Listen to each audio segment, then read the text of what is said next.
श्रीमंत लोक लग्नानंतर लगेच हनीमूनला निघून जातात आणि आपल्या इकडं मंडपवाले 6 महिने पिच्छा सोडत नाही.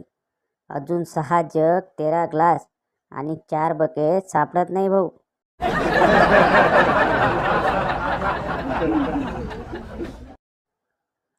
पूर्वीचे म्हणायचे एकटा आलाय एकटाच जाणार. आता म्हणतात जेवढे संपर्कात आलेत त्या सगळ्यांना घेऊन जाणार.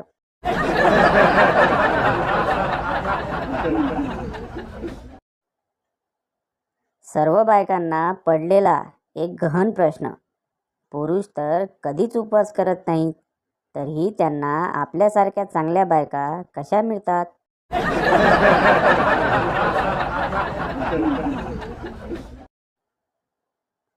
सखूबाई, नवीन सुनबाईचं नाव काय ठेवले? गंगूबाई. श्यामला. थोडी सावडी आहे ना ती म्हणून. सखूबाई. बरं झालं सावडी आहे. गोरी असती तर गोरीला ठेवावं लागलं असतं.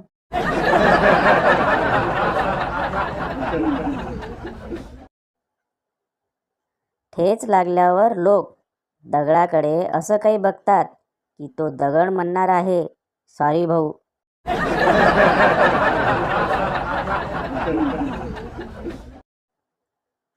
शुभम दारू पिऊन येतो आणि बायकोला किस करायला लागतो. शुभम. उद्या तू पण चल माझ्यासोबत सलूनला. लय दाढी वाढली तुझी. बायको. अहो वर या थोडं.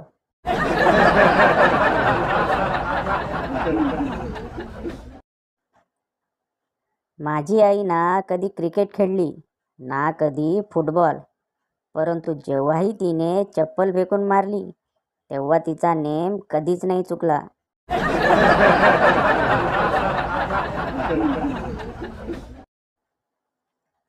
आज बायकोने किचनमध्ये स्पेशल खीर बनवायला शिकवली. मी म्हटलं आता गुरुदक्षिणा माग. बायको म्हणाली शेजारणीला माझ्यासमोर ताई म्हणा.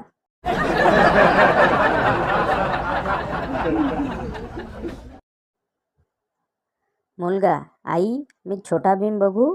आई. आता काही टी व्ही बघायचा नाही, अभ्यास कर. रात्री बाबा दारू पिऊन येतील तेव्हा डायरेक्ट मोठा भीम बघ.